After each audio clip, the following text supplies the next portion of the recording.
the cast of The Apprentice is running the world.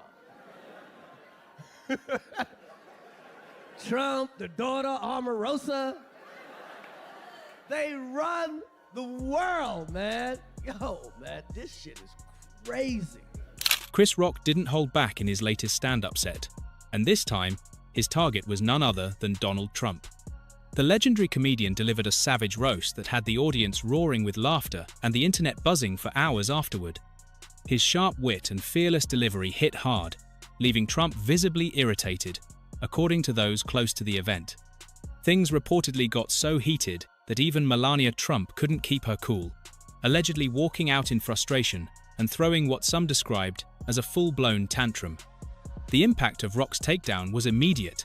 Social media exploded with clips and reactions, while Trump supporters rushed to defend him and spin the moment in their favor. It was one of those cultural moments where comedy, politics, and public opinion collided, and Chris Rock was right at the center of it. Trump is not playing, man. That's right. This time is totally different. He's working with the #1 African-American in the world, the richest African-American in the world, Elon Musk. That's right, he is African-American.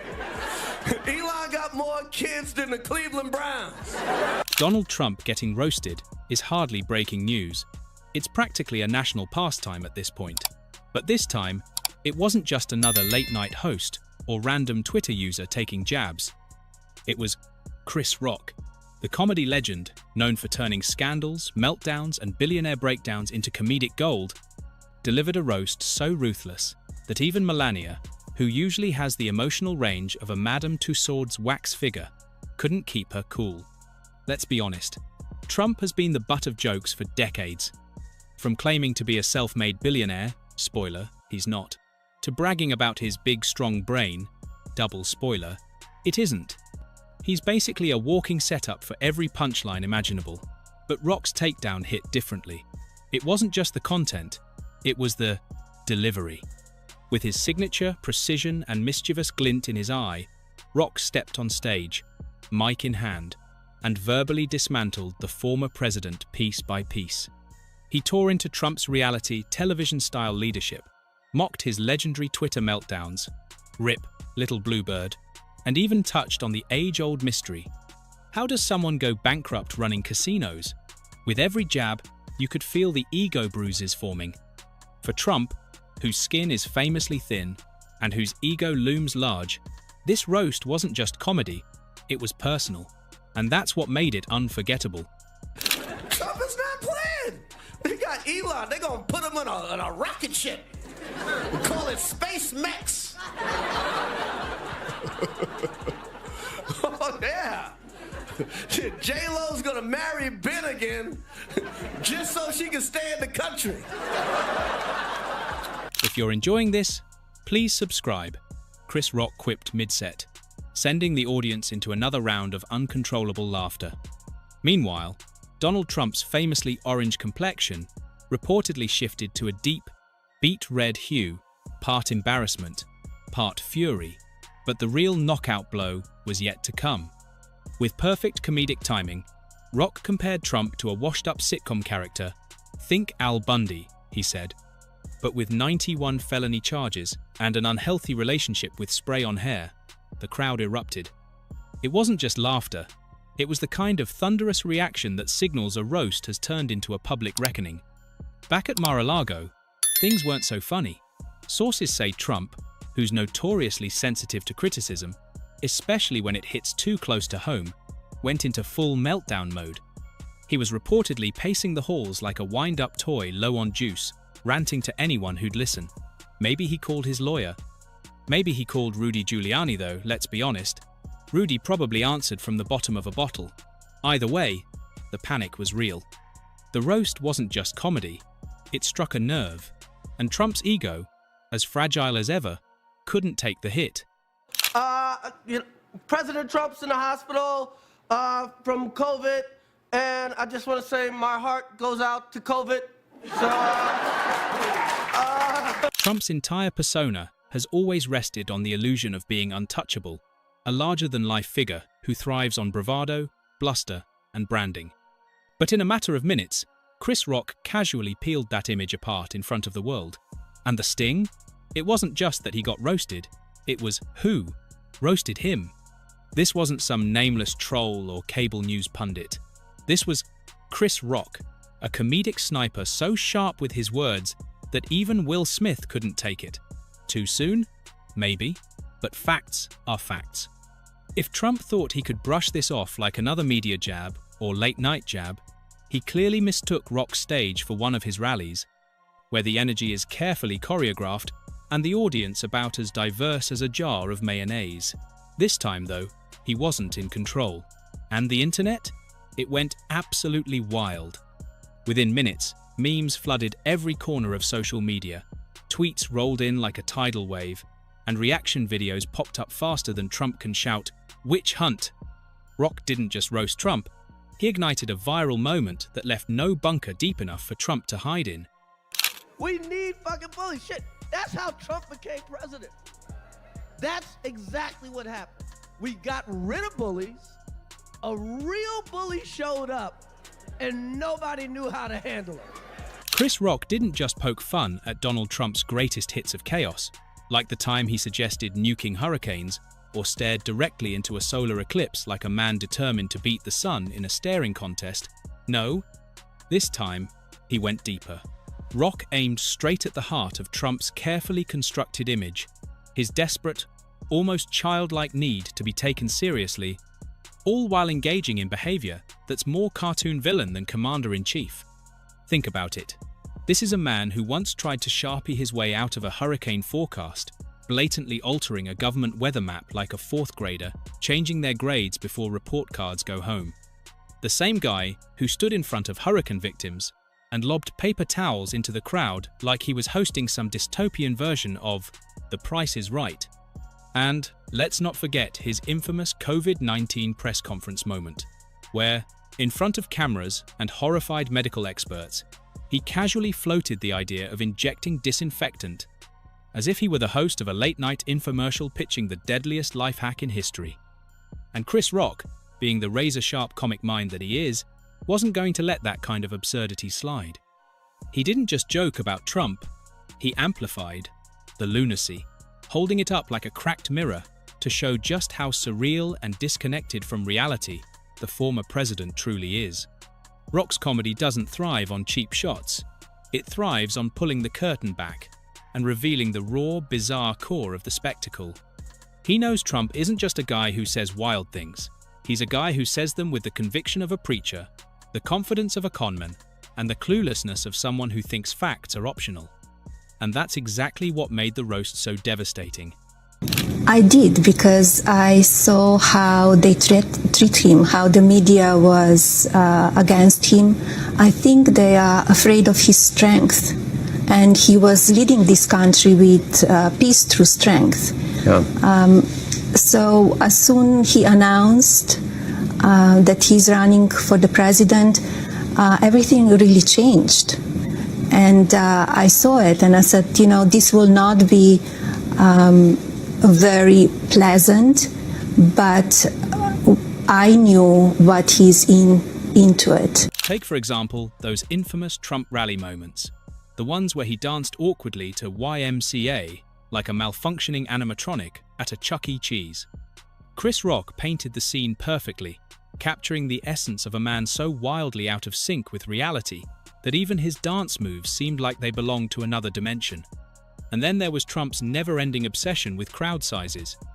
Rock had a field day with that too, skewering the way Trump treats attendance numbers, like a teenager lying about how many people came to their birthday party. No one had a bigger crowd than me, Trump insists, sure buddy, and no one lost the popular vote by a wider margin while still calling it a landslide. But Rock didn't stop at the easy shots. He went deeper, into the core of what makes Trump, well, Trump. The pettiness, the compulsive branding, the desperate need to slap his name on everything, like a real estate agent trying to sell a lemon. Trump Tower, Trump Steaks, Trump University, all shining monuments to the idea that if you repeat something is the best often enough, someone might eventually believe it. Maybe. And of course, Rock couldn't resist wading into Trump's legal quicksand. The indictments, the hush money, the endless investigations, one after another, each scandal stacked like a season of Law and Order, MAGA unit.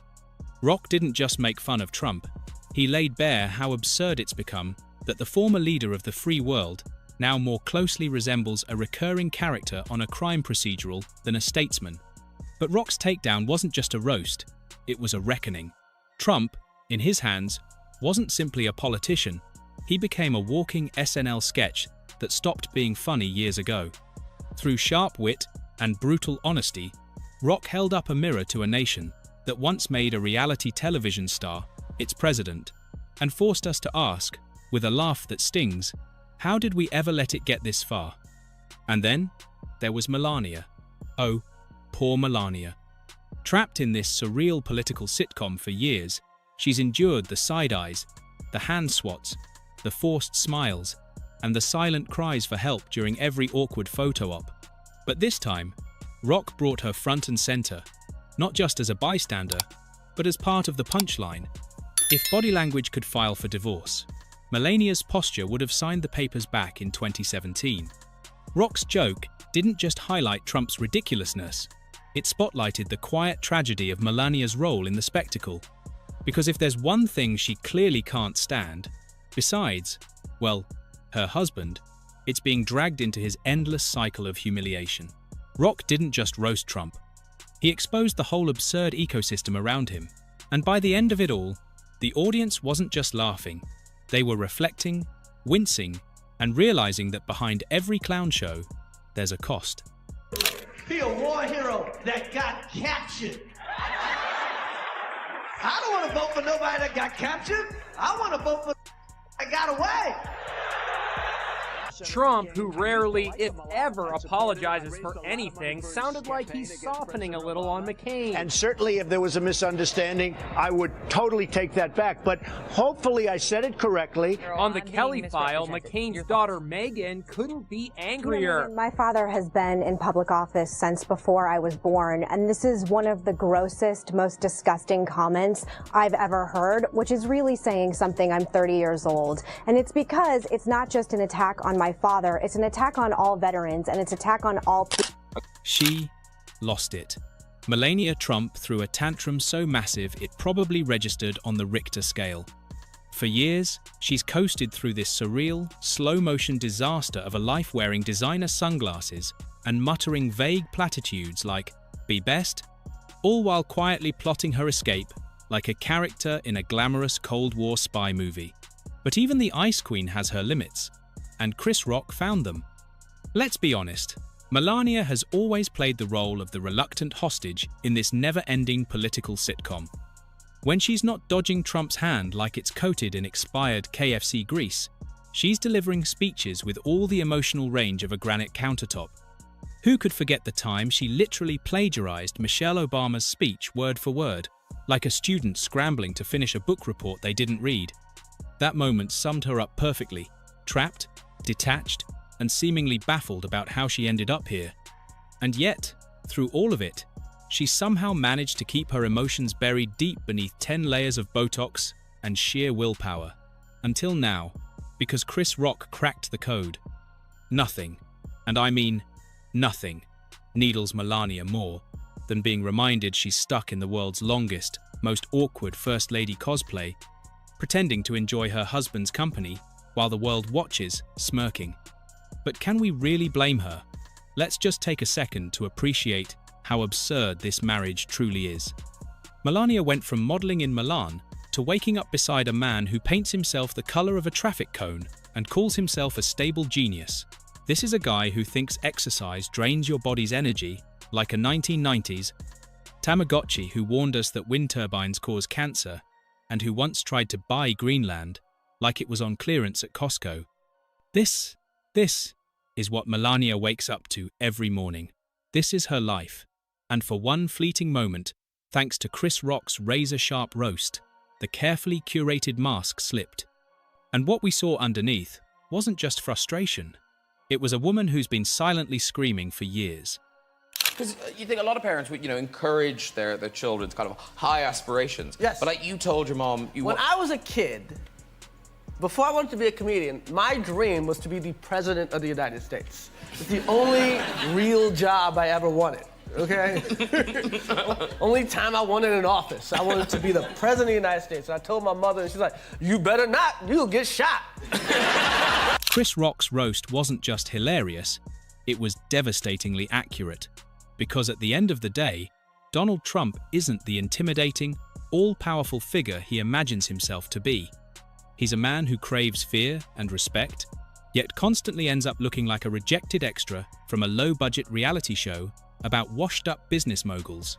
And Melania? She's just counting down the episodes, waiting for the season finale where she can finally exit stage left, preferably without a dramatic confetti cannon. So, what's next in the never-ending Trump-Melania saga? Well, if history's taught us anything, it's that Trump won't stop being a walking punchline anytime soon. Chris Rock will keep racking up standing ovations. And Melania? She's got two options: keep swerving his hand-holding attempts like a pro-slalom skier, or start quietly shopping for a divorce attorney who won't leak to TMZ. Either way, one thing's for sure: Chris Rock just handed America its new favorite joke. And for once, Melania might actually agree.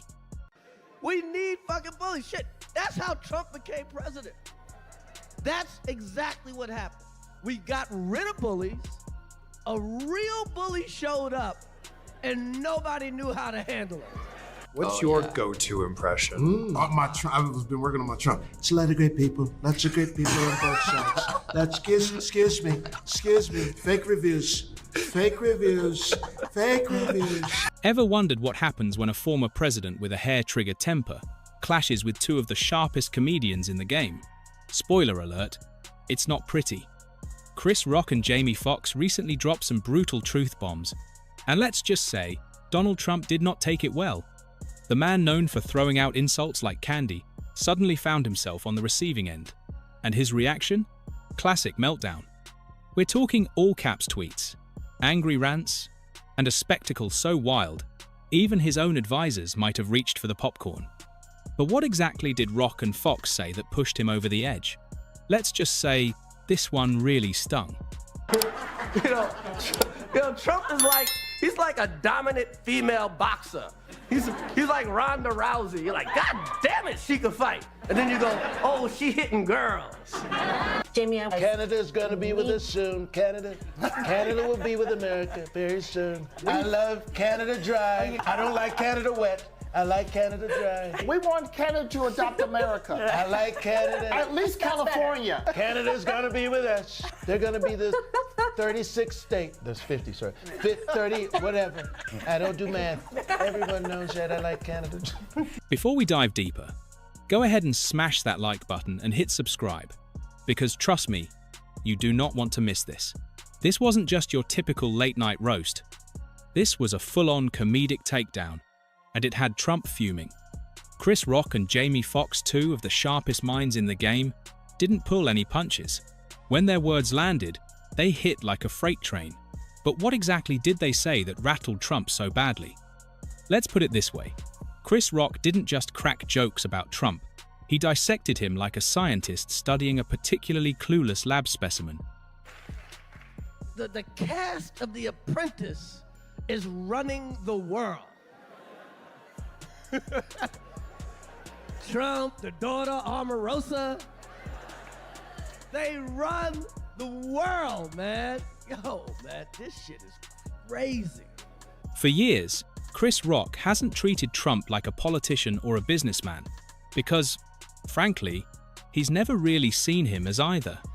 To Rock, Trump has always been what he truly is, a loud, blustering character who somehow stumbled his way into real power. And Rock? He's never missed a beat pointing out just how absurd that is. Long before Trump turned into a political nightmare, he was already a walking punchline. The gold-plated towers, the bankrupt casinos, the over-the-top catchphrases from his reality television days. Trump didn't become a caricature, he's always been one. And with his signature smirk and razor-sharp timing, Rock saw it coming from a mile away. Trump running for president wasn't some shocking political twist. To Rock, it was just the world's worst episode of Celebrity Apprentice. But the real brilliance of Chris Rock's comedy isn't just in the punchlines, it's in the layers. He doesn't just roast Trump's blunders. He digs deeper, exposing the entire flawed system that allowed someone like Trump to rise in the first place. It's not just comedy. It's a mic-drop masterclass in social commentary. Trump is not playing, man. That's right. This time is totally different. He's working with the #1 African American in the world, the richest African American in the world, Elon Musk.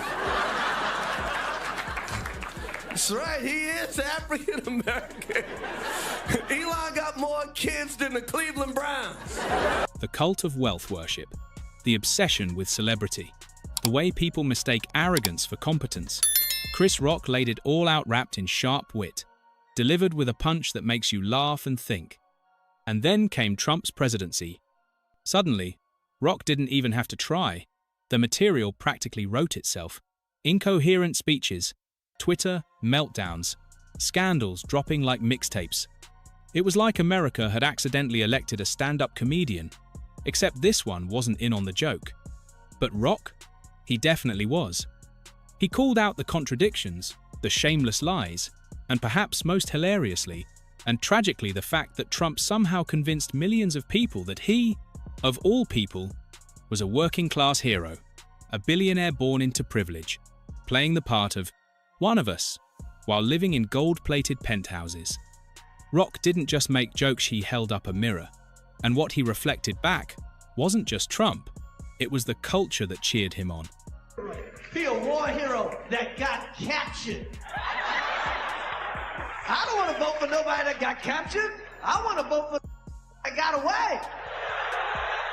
Trump, who rarely, if ever, apologizes for anything, sounded like he's softening a little on McCain. And certainly if there was a misunderstanding, I would totally take that back. But hopefully I said it correctly. On the Kelly file, McCain's daughter Meghan couldn't be angrier. My father has been in public office since before I was born, and this is one of the grossest, most disgusting comments I've ever heard, which is really saying something. I'm 30 years old. And it's because it's not just an attack on my father, it's an attack on all veterans, and it's an attack on all people.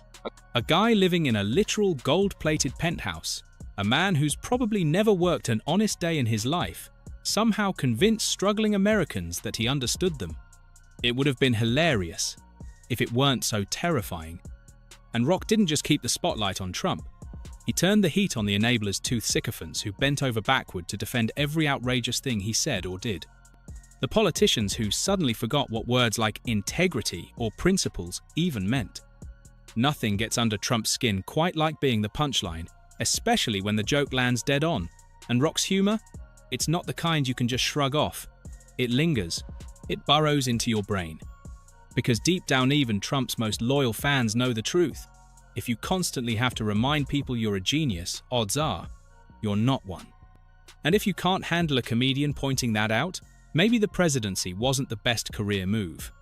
People have always said Chris Rock has this rare gift. He makes you laugh and squirm at the same time. And his latest stand-up bit on Trump's post-presidency meltdown? No exception. He didn't just joke about Trump. He peeled back the layers of delusion like a chef slicing into an overcooked, spray-tanned onion. The legal troubles, the desperate rallies, the non-stop whining about a stolen election. Rock laid it all out with the precision of a surgeon and the ruthlessness of a roastmaster who knows his subject is way past their expiration date. Trump's post-presidency, as Rock pointed out, wasn't exactly a graceful exit. And those rallies? Oh, the rallies. Rock couldn't help but roast the fact that, 2 years out of office, Trump was still touring like a washed-up band, clinging to the one-hit single that got them famous and refusing to believe the world's moved on. The election was stolen. Trump still howls. Meanwhile, the rest of us? We've already changed the channel. A lot of great people on both sides. That's it. I love Cameron. I love Cameron. She's great.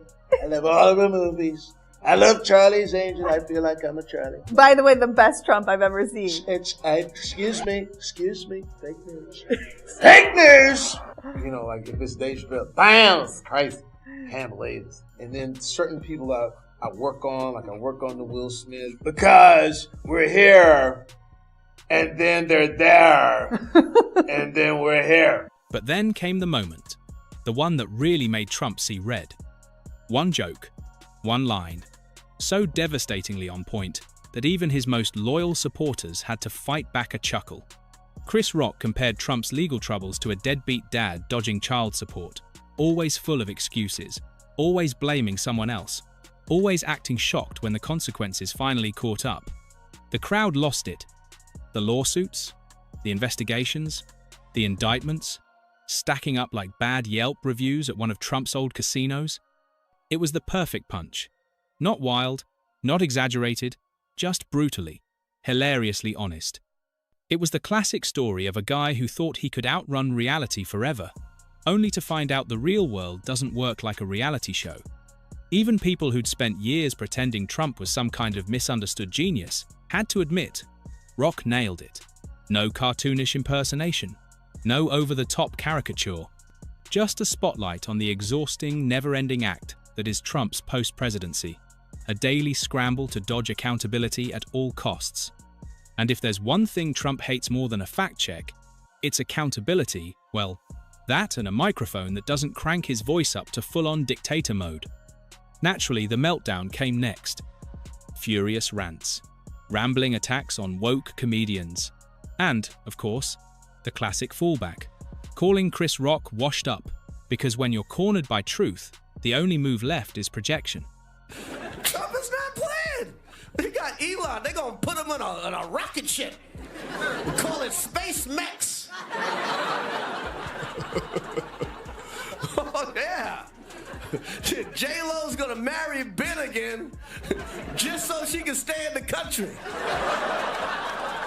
Because that's the playbook, right? Deflect, deny, insult.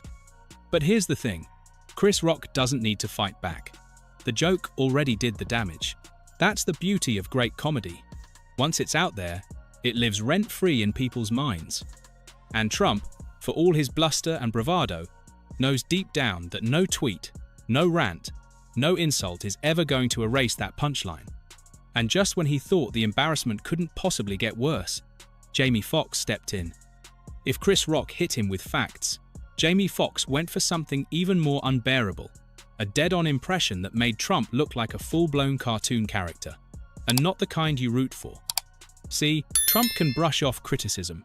He can attack comedians from behind a podium or a Truth Social post. But what he cannot stand, what cuts the deepest, is being made to look like a total buffoon while sounding exactly like himself. And that's where Foxx thrives. The bizarre, stuttering pauses that make it seem like Trump is buffering mid-sentence. The endless repetition when he clearly has no idea what he's saying. The voice shifting wildly, from cocky to whiny to suddenly, deeply, embarrassingly sad, all in the span of 30 seconds. It's not just a good impression, it's surgical. So good that even die-hard Trump fans have admitted, at least once, they thought it was actually him. That's not an impression, that's a weapon. A lot of great people. Lots of great people on bus. I love London. London falling down. I just got to tell you that you better bet your match. Because I also do another Trump impression. Jamie Foxx, the greatest Fox in the wilderness. Great guy. Yes! Do you have the yell? There. You gotta get the yell. They tried to give me the virus. You know what he does there? I beat the virus. They tried to give me. You know that. Yeah. He just turns into people. He just turns into people. It's that is amazing. so good. I love her. Have you ever seen his She's rock? African. I love her hair. Can we? She's African. I love his. I love his sweater. He's got a great sweater. He's got a great. Excuse me. They tried to give me the virus. They tried the virus. The best. I love that. When Jamie Foxx unleashed his impression recently, it wasn't just funny, it was absolutely brutal. He didn't just mimic Trump's voice, he captured the entire Trumpian mindset, or rather, the chaotic jumble that passes for one. Foxx rambled about how nobody had ever seen a courtroom like his, how the deep state was coming after him, and how he knew some very strong guys who totally agreed with him. Though, of course, he couldn't name any of them. It was all there. The incoherence, the ego, the wild detours mid-sentence, and the complete inability to form a coherent thought. The crowd erupted. But the real moment, the one that left Trump truly rattled, came when Foxx, still in character, started answering audience questions exactly the way Trump would. No exaggeration. No over-the-top parody. Just raw, unfiltered Trump logic. Someone brought up Chris Rock's joke, and Foxx fired back in perfect cadence. Chris Rock? He's not funny anymore, folks.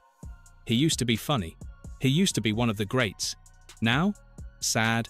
Just very sad. It was flawless. Too flawless. And Trump hated every second of it. If Rock's punchline was a jab to the ribs, Foxx's impression was like holding up a mirror so sharp and so accurate that Trump was forced to stare directly at his own absurdity. Well, listen, honestly, some of the people around this, let's not get political, but Jamie Foxx did the worst impression of me that I've ever heard. A terrible Trump. It wasn't that bad. It was so bad. A lot of times people say it's bad, but it was actually the best impersonation of me that I've ever done of me. Jamie, it was a disaster. And I wasn't even there. Jamie, the saying, Ray could have actually seen how bad it was. To be honest with you, Stevie Wonder said it was amazing. So do you believe that blind guy or the other blind guy? You know what? He's a nasty There's a lot of great people. He's a nasty, pathetic... This is what he sounds like. The rambling, nonsensical monologues that never seem to have a clear destination. It's the absurdity of it all. And the worst part is, there's no way to fight back. You can call a comedian washed up, claim they're lying, but how do you attack an impression that's literally just you? So naturally, Trump did what he always does. He lashed out with incoherent rants and tried desperately to change the subject. But the damage was already done. Foxx had exposed something far deeper than a political scandal or legal trouble. He had shown the world in the clearest, most undeniable way possible that Trump is the joke. And nothing infuriates him more than that. And then came the clip, the one that spread like wildfire, sweeping across every corner of the internet at lightning speed. Jamie Foxx, sitting casually among friends, suddenly morphed into Donald Trump. But this wasn't just any Trump impression. It wasn't some overblown, cartoonish parody with flailing hands or wild gestures. No, Foxx nailed the very essence of Trump. The way he meanders through sentences as though he's lost in a hedge maze, the jarring shifts from arrogance to self-pity, the desperate need to convince everyone, including himself, he's the greatest at everything, even when it has nothing to do with the topic at hand. The bit kicked off with Trump's classic go-to move, aching credit for everything. It's a lot of great people. Lots of great people on both sides. That's all I can say. Excuse me. Fake news. Fake news.